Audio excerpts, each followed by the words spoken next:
Hi guys, welcome to చిత్ర విచిత్రం episode number 4. నేను మీ వెండితెర Venkatesham.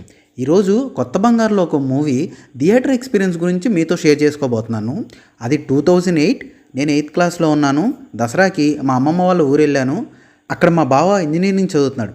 Happy days movie impact ఏమో కానీ నాకు అసలు కాలేజ్ ఎలా ఉంటుందో తెలుసుకోవాలని ఉండేది. బావ నీతో కాలేజ్కి వస్తా అని అడిగా. ఈరోజు నేను రికార్డ్ సబ్మిట్ చేయడానికి వెళ్తున్నా, సరే రా అని తీసుకెళ్ళాడు.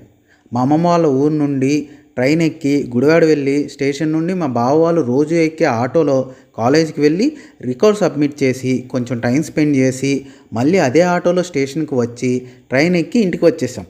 ఆ మొత్తం డేలో కాలేజ్ ఎలా ఉంది అనే కంటే మా బావ అండ్ వాళ్ళ ఫ్రెండ్స్ మాట్లాడుకునే ఒక మూవీ మీద నాకు ఇంట్రెస్ట్ స్టార్ట్ అయింది. ఆ మూవీనే కొత్త బంగారు లోకం. మా బావ అండ్ వాళ్ళ ఫ్రెండ్స్ దిక్కులు చూడకుండా వెళ్ళి రికార్డ్ సబ్మిట్ చేసి వచ్చేద్దాం, ఎక్కడ అని వాయిస్ మాడ్యులేట్ చేసి మాట్లాడుకోవడం, ఇంకా మేము ఎక్కిన ఆటోలో కొత్త బంగారు లోకం పాటలు ఇలా అన్నీ ఖచ్చితంగా ఆ మూవీ చూడాలి అనే ఇంట్రెస్ట్ని క్రియేట్ చేసాయి. కానీ నెక్స్ట్ డేనే మా ఇంటికి నేను రిటర్న్ వెళ్ళిపోయా. సో ఇంటికి వెళ్ళగానే మా నాన్న దగ్గరికి వెళ్ళి పర్మిషన్ తీసుకుని మూవీకి వెళ్ళడానికి రెడీ అయిపోయా. ఆ ఏజ్లోనే ఆల్రెడీ నేను చాలా మూవీస్కి పేరెంట్స్తో కాకుండా స్కూల్ ఫ్రెండ్స్తో వెళ్ళి చూసా. అందుకే మూవీకి వెళ్తా అనగానే వెళ్ళు అని మా నాన్న పర్మిషన్ ఇచ్చేశాడు. కానీ మా నాన్నకి తెలియని విషయం ఏంటంటే ఆ మూవీకి నేను సింగిల్గా వెళ్ళా, నా ఫ్రెండ్స్ ఎవరు రానన్నారు. ఇక నా గేర్ సైకిల్ వేసుకుని మంగళగిరి శ్రీ వెంకటేశ్వర డిటిఎస్ థియేటర్ దగ్గరికి వెళ్ళా. కొత్త బంగారు లోకం మూవీ ఆ థియేటర్లోనే రిలీజ్ అయింది. ఆ రోజుల్లో బెస్ట్ డిటిఎస్ సౌండ్ ఆ థియేటర్లోనే ఉండేది. ఈ వీడియోని మంగళగిరి నుండి ఎవరైనా చూస్తూ ఉంటే ఒక లైక్ చేసి కామెంట్ చేసేయండి. మళ్ళీ మ్యాటర్లోకి వస్తే థియేటర్ దగ్గరికి వెళ్ళాక నాకు తెలిసిన విషయం ఏంటంటే మంగళగిరిలో ఈ సినిమా రిలీజ్ డే నాడు రిలీజ్ కాలేదు, నేను వెళ్ళిన రోజే రిలీజ్ అయింది. సో ఆల్రెడీ మూవీకి హిట్ టాక్ రావడం వల్ల థియేటర్ మొత్తం కాలేజ్ స్టూడెంట్తో నిండిపోయింది. నేను సైలెంట్గా వెళ్ళి టికెట్స్ ఇచ్చే లైన్లో నుంచున్నాను. మా ఫ్యామిలీ మొత్తం మూవీస్ బాగా చూస్తారు. నేను ఆ ఏజ్కే చాలా పెద్ద హీరోస్ మూవీస్ రిలీజ్ రోజు చూశాను. ఠాగూర్ ఒక్కడు అదే థియేటర్లో చూశాను. కానీ ఆ రోజు మాత్రం నేను లైఫ్లో మర్చిపోలేను. అందరూ స్టూడెంట్స్, ఎవ్వరూ మాట వినట్లేదు, తోసుకుంటున్నారు. నాకు స్లోగా భయం స్టార్ట్ అయింది. ఎలా అయినా మూవీ చూడాలని లైన్లోనే ఉన్నా. కౌంటర్ దగ్గరికి వెళ్ళేసరికి ఇంకా బాగా నొక్కేస్తున్నారు. కౌంటర్లో హ్యాండ్స్ ఇరుక్కుపోతున్నాయి. ఇంకా నా వల్ల కాలేదు.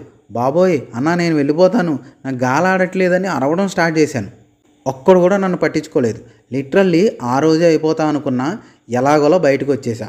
కొంచెం సేపు ప్రశాంతంగా గాలి పీల్చుకున్నా. ఒక అన్న వచ్చి, ఏం తమ్ముడు భయం వేసిందా, అంతలా అరిచావు, ఒక్కడే వచ్చావా అని అడిగాడు. అవును అన్నాను. నేను ఒక్కడనే వచ్చా, 2 టికెట్స్ తీసుకున్నా, ఒకటి నువ్వు తీసుకుంటావా అని అడిగాడు. తీసుకుంటా అని తీసుకుని అన్నకి మనీ ఇచ్చేసి థియేటర్లోకి పరిగెత్తుకుంటూ వెళ్ళిపోయాను.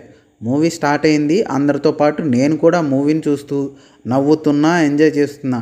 ఇంకా మూవీ ఎండింగ్కి వచ్చింది. నీ ప్రశ్నలు నీవే సాంగ్ స్టార్ట్ అయింది. అప్పటి వరకు గోలగోలగా ఉన్న థియేటర్ అంతా సైలెంట్గా అయిపోయింది. ప్రకాష్ రాజ్ చనిపోయాడు. నాకైతే ఏడుపు ఆగలేదు. మొత్తానికి సినిమా చూసి బయటకు వచ్చా. మూవీ చాలా బాగా అనిపించింది. అందరూ అన్నీ మాట్లాడుకుంటున్నారు, కానీ నేను ఆ లాస్ట్ సాంగ్ దగ్గర ఆగిపోయా. ఇప్పటికీ ఆ song one of my favourite.